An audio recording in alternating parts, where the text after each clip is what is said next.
आज की इस वीडियो में बहुत ही इंटरेस्टिंग डिस्कशन करने जा रहा हूँ। ये एक्चुअली एक मीटिंग हुई थी मेरी एक सीए के साथ, तो उनके पास अच्छा खासा एक्सपीरियंस है। वो चार्टर्ड अकाउंटेंट है, दिल्ली में ही प्रैक्टिस करते हैं और 25 से 30 साल का अनुभव है उनके पास काम करने का। मैं उनके साथ किसी काम के सिलसिले से ही मिला था। मेरी और उनकी मीटिंग थोड़ा सा मुझे इंतज़ार करना पड़ा क्योंकि उनका बिजी शेड्यूल था। फिर जब उन्होंने मुझे बुलाया तो फिर 1 घंटे तक हमारी मीटिंग काम के सिलसिले से हुई। उसके बाद जो आगे की जो डिस्कशन हुई है, मैं वो आज शेयर करने जा रहा हूँ, जो उन्होंने अपनी लाइफ के बारे में शेयर किया। तो उन्होंने एक छोटी सी घटना शेयर की अपनी लाइफ की, कि जब वो 45 साल के थे, मतलब आज वो 50 साल के हैं, तो 5 साल पहले की कहानी है वो, या 5 साल पहले की बात बता रहे थे कि जब वो 45 साल के थे या उससे पहले उनके पिताजी अक्सर उनसे बोला करते थे कि यार देखो ऐसा है, मैं तो अपने रिटायरमेंट होने के बाद या रिटायरमेंट लेने के बाद अपनी जॉब से मैं तुम्हारे ऑफ़िस आके देखा करूँगा कि तुम कैसे क्लाइंट से बात करते हो, तुम कैसे क्लाइंट को डील करते हो, तुम्हारे ऑफ़िस में जो स्टाफ है वो कैसे काम करते हैं, तुम कैसे काम करते हो।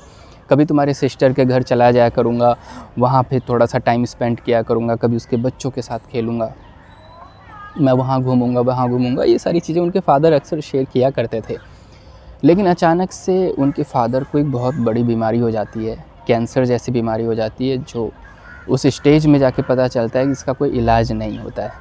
तो वो कुछ ही टाइम में उनकी डेथ हो जाती है। अब उनके डेथ होने के बाद जो ये सीए सर हैं, वो बेसिकली डिस्टर्ब रहने लग जाते हैं। उनको समझ में नहीं आता कि यार मेरी लाइफ का एम क्या है। मतलब मेरे फ़ादर ने ये सब ऐसे-ऐसे बातें बोली हैं, उनके दिमाग में वो सब चीज़ें नहीं निकल पा रही थी। तो उन्होंने देखा, मैंने आज तक 45 साल में मैंने भी तो सारा ध्यान सिर्फ़ पैसे कमाने पर ही दिया, संपत्ति बनाने पर ही दिया। कभी मतलब इतना टाइम ही नहीं मिला कि मम्मी-पापा के इतने छोटे-छोटे सपनों को भी पूरा किया जा सकता था। तो उन्होंने बहुत ही ऐसा इमोशनल सा टॉपिक था, इमोशनल भी हो रहे थे वो। तो उन्होंने बोला, अमित, मुझे उस दिन समझ में आई कि यार लाइफ में मैंने क्या किया है। तो उन्होंने भी अपना इलाज कराना शुरू किया क्योंकि वो बेचैन से रहने लग गए थे। उनको समझ में नहीं आ रहा था मैं क्या करूं, कहाँ जाऊं, क्या करना चाहिए मुझे। बहुत इलाज कराया, डॉक्टर्स के पास गए, ये जो बाबा लोग होते हैं उनसे, उनके पास भी भटके, गांव शहर जहाँ जहाँ वो जा सकते थे, ठीक है। लेकिन उनको वो शांति नहीं मिल पा रही थी। वो सोच ही नहीं पा रहे थे क्या करना चाहिए, ऐसा सब कुछ कैसे हो गया।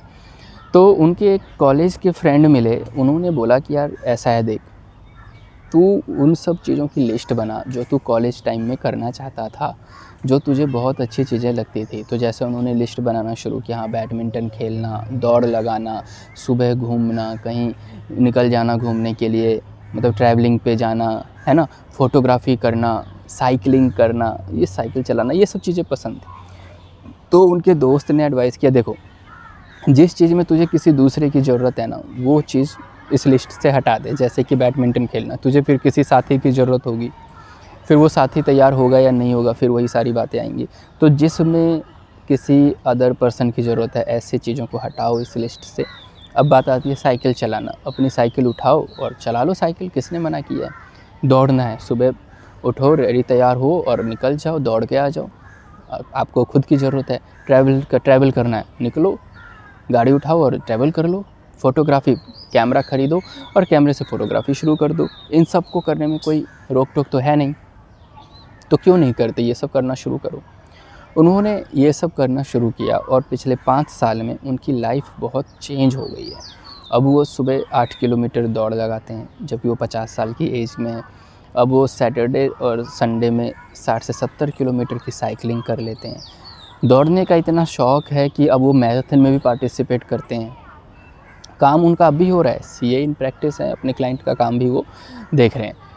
फिर वो सारी चीज़ें, जैसे फ़ोटोग्राफ़ी का है, तो उन्होंने मतलब करीब 1.5 से 2 घंटे तक मैं उनकी फ़ोटोग्राफ्स ही देखता रहा कि यार कितनी ज़बरदस्त तरीके से इन्होंने ये सारी फ़ोटोज़ ली हैं। एक फ़ोटो तो इतनी अच्छी लगी कि जैसे बंदूक चलाते हैं तो बंदूक से जब निकलती है तो आग निकलती है, फिर बंदूक निकलती है। उन्होंने उसको कैप्चर करने के लिए 30 से 35 बार बटन दबाया है अपने कैमरे का, शटर का, कि भाई वो वाला जो मतलब जो सीन है बंदूक निकलने का वो कैप्चर हो सके। बस इस तरीके की चीज़ें उन्होंने करनी शुरू की है। और पिछले 5 साल में बहुत सारी चेंजेज़ आई है उनकी लाइफ में। और अब वो देख रहे हैं कि भाई हाँ, अब मुझे पता चल गया कि ठीक है, पैसे कमाना ज़रूरी है लाइफ में, लेकिन अपने पेरेंट्स के साथ टाइम स्पेंड करना, कहीं घूमने जाना, बात करना, दोस्तों से मिलना, ये सब भी चीज़ें बहुत ज़रूरी है। अपनी हेल्थ पे ध्यान देना, ये सब भी चीज़ें ज़रूरी है जो अब वो कर रहे हैं। फिर उन्होंने बोला कि और चीज़ें मैंने करनी शुरू की कि जैसे कि जो मेरे कॉलेज फ्रेंड थे उन लोगों के साथ मिलना शुरू किया। भाई महीने में कम से कम एक बार मिल लेते हैं। कुछ लोग एब्रोड सेटल हो चुके हैं, कुछ लोग गाँव में हैं, कुछ लोग दिल्ली में ही हैं, कुछ अदर आसपास के जो आसपास में है वो मिल लेते हैं। अदरवाइज़ जो नहीं मिल पाते उनको वीडियो कॉल लगा लेते हैं। फिर वीडियो कॉल में वही सारी मस्ती मजाक जो कॉलेज के टाइम पे हुआ करती थी, और एक दूसरे की टांग खींचना और अननेसेसरी की बातों पे जो एक दोस्त लोग हंसते हैं, वो ऐसी बातें करते हैं जिससे हंसी आए, तो वो सब करना उन्होंने शुरू कर दिया। और अब वो कह रहे हैं कि यार अब मेरी लाइफ ऐसा लगता है कि 30 साल पुरानी जो चीज़ें एन्जॉयमेंट थी मेरी लाइफ में, वो मैं लाने की कोशिश कर रहा हूँ और काफ़ी हद तक वो चीज़ें आती जा रही हैं। तो ये सब चीज़ें मुझे मैंने उनसे फिर सवाल किया कि सर, मैं जिस एज में हूँ मुझे ऐसा लगता है मुझे बहुत पैसा कमाना है। उन्होंने बोला गलत नहीं है, इस एज में मेरा भी यही सपना था, लेकिन एक दिन पैसे से तुम्हें इरिटेशन भी हो सकती है। फॉर एग्ज़ाम्पल कि अगर आज थोड़े पैसे कमा रहे हो तो कल तुम उससे ज़्यादा कमाओगे, फिर कल परसों तुम्हें उससे ज़्यादा चाहिए। आज अगर छोटी कार है तो कल तुम्हें बड़ी कार चाहिए, उससे अगले दिन और बड़ी कार चाहिए। तो इस तरीके से तुम्हारी जो पैसों वाली जो भूख है ना, वो बढ़ती भी चली जाएगी और एक हद तक बढ़नी भी चाहिए, क्योंकि लाइफ में जो प्रोग्रेस का है उसका मेजरमेंट एक पैसा भी माना जाता है। लेकिन अपनी हेल्थ को ध्यान देना, अपने पेरेंट्स से बात करना, उनकी दिल की इच्छा जानना, वो क्या चाहते हैं। हमारे पेरेंट्स सिर्फ हमारे नोट नहीं चाहते कमाए हुए, वो अपने लिए अपना समय भी चाहते हैं। उनकी केयर करना, उनकी छोटी छोटी बात पे रिएक्ट करना कि भाई हाँ ठीक है, आपकी मैं बात सुन रहा हूँ, उनकी बातों पे हंसना, उनकी बातों को समझना, उनको ये एहसास दिलाना कि भाई आपकी हर बात मैं अच्छे से सुन रहा हूँ, समझ रहा हूँ और मैं वो सब करने की कोशिश कर रहा हूँ, ये भी एक बहुत बड़ी बात है।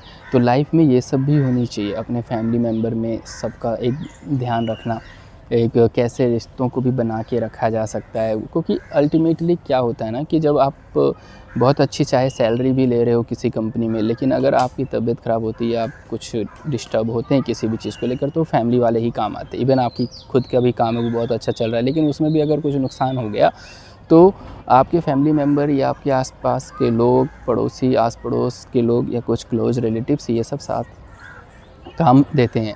तो उन्होंने फिर अब मुझे यही समझाया कि देखो, पैसा कमाना कोई बुरी बात नहीं, ईमानदारी से पैसे कमाओ, मेहनत करो, लेकिन साथ में अपनी हेल्थ, फैमिली, रिलेटिव्स, इन सब का ध्यान रखते हुए चलो। इवन कुछ स्टडी भी हो रही है तो स्टडी भी करते जाओ यार, ये सब लाइफ का पार्ट है। किसी भी चीज़ के लिए अपनी लाइफ को आप रोक नहीं सकते। कुछ पाना है तो एक्स्ट्रा मेहनत करनी ही होगी। तो एक्स्ट्रा मेहनत करो और मैनेज करो सारी चीज़ को। असली मतलब लाइफ का मतलब ही मैनेजमेंट है। तो उन्होंने ये सारी बहुत सारी अच्छी चीज़ें बातें उन्होंने बताई। फिर मैंने उनसे एक सवाल किया कि सर मुझे एक बात बताइए, कई बार क्या होता है कि कोई बंदा आपकी रिस्पेक्ट नहीं करता है और फिर आपको वो चीज़ बहुत बुरा लगता है। तो उन्होंने बोला यार, तुम्हारी इज़्ज़त इतनी छोटी कैसे हो सकती है कि किसी और के हाथ में रख दी है कि वो मेरी रिस्पेक्ट करेगा, वो तभी मेरी इज़्ज़त बनी रहेगी। नहीं भाई, आपकी इज़्ज़त आपके हाथ में है यार। आप ऐसा अपनी इज़्ज़त ऐसे लोगों के हाथ में दे ही नहीं सकते। तो बिल्कुल टेंशन फ्री रहो, कोई फ़र्क नहीं पड़ना चाहिए तुम्हें। कहा चलो ठीक है। फिर उनका ये सब चीज़ें समझाने का तरीका था कि, और सेकंड चीज़ ये भी मैंने बोला कि सर कई बार कुछ चीज़ें बुरी लग जाती है तो वो हमारे दिमाग में बहुत लंबे टाइम तक रहती है। कहते यार ये भी तुम्हारी गलती है, क्यों रखते हो ऐसी बातों को दिमाग में या ऐसे लोगों को दिमाग में, वो भी बिना किसी किराए के। मतलब उनका कहने का मतलब ये था कि यार ऐसे लोग, वो तुम्हारे ऐसे प्रीसियस प्लेस पे जाके बैठे हुए हैं, तुम्हारे पूरे शरीर में सबसे जो कीमती चीज़ है वो आपका दिमाग है, और दिमाग में आपने उसको फालतू का रखा हुआ है, उसको स्पेस दिया हुआ है, उसकी बातों को, उस व्यक्ति को। तो और ना ही वो आपको पैसे दे रहा है इस बात के, आपका बल्कि टाइम कंज्यूम कर रहा है, आपका इफेक्टिवनेस को कम कर रहा है, इफ़िशिएंसी लेवल को कम कर रहा है। तो ऐसे लोगों को, ऐसी बातों को कभी भी दिमाग में नहीं रखना चाहिए और ऐसे लोगों को तुरंत हटा देना चाहिए। माफ़ करना चाहते हो तो माफ़ कर दो, अदरवाइज़ भूलना चाहते हो तो भूल जाओ। तो ये सारी चीज़ें उन्होंने बताई। मैं काफ़ी, मुझे अच्छा लग रहा था। 2 से 3 घंटे तो मेरी डिस्कशन रही। उनसे फिर एक सवाल ये भी था कि सर क्या आपको कभी किसी बात का रिग्रेट हुआ? तो उन्होंने बोला देखो यार, पछतावा करके तो कुछ नहीं हो सकता। अगर मैं पीछे की हुई गलतियों के लिए सिर्फ पछतावा करूँगा तो अपने आप को गिल्टी फील करता रहूँगा और फिर हमेशा एक दोषी की तरह इधर उधर सोचता रहूँगा। तो इससे अच्छा है कि मैं पछतावा ना करके उन गलतियों से कुछ सीख लूँ और सीखने की तरफ आगे बढ़ूँ, क्योंकि पछतावा करने में ना रोना ही रोना होगा और रो के हम किसी का भला नहीं कर सकते। इसीलिए अपनी लाइफ में आगे बढ़ने पे ध्यान दें। जो गलतियां हो गई उस गलतियों से सीख लेने की कोशिश करें और सीखते चले जाएं और कोशिश करें वो गलती दोहराया ना जाए दोबारा। मैंने कहा चलो ये भी बहुत अच्छा लगा। उनके थॉट्स काफ़ी क्लियर थे लाइफ को लेकर। हो सकता है उनकी मैच्योरिटी लेवल उसमें काफ़ी अच्छी थी और हम जैसे बच्चों के लिए, हम जैसे बंदों के लिए ठीक भी है ऐसे लोगों से बात करना, मिलना, क्योंकि आप हर गलती तो खुद करके नहीं देख सकते ना कि भाई किसी की गलती हुई तो उससे सीख लो आप। ये नहीं कि मैं सारी चीज़ें खुद करूँगा, खुद ही सारी चीज़ें एक्सप्लोर करूँगा तब जाके मैं सीखूँगा। हो सकता है फिर पूरी ज़िंदगी निकल जाए सीखने में, फिर कुछ कर ही ना पाए। ऐसा नहीं, जो किसी ने कोई गलती की है और वो आपको एडवाइस कर रहा है कि ऐसे करना चाहिए तो सीख लो, फ़ायदेमंद है, आपका टाइम बचेगा।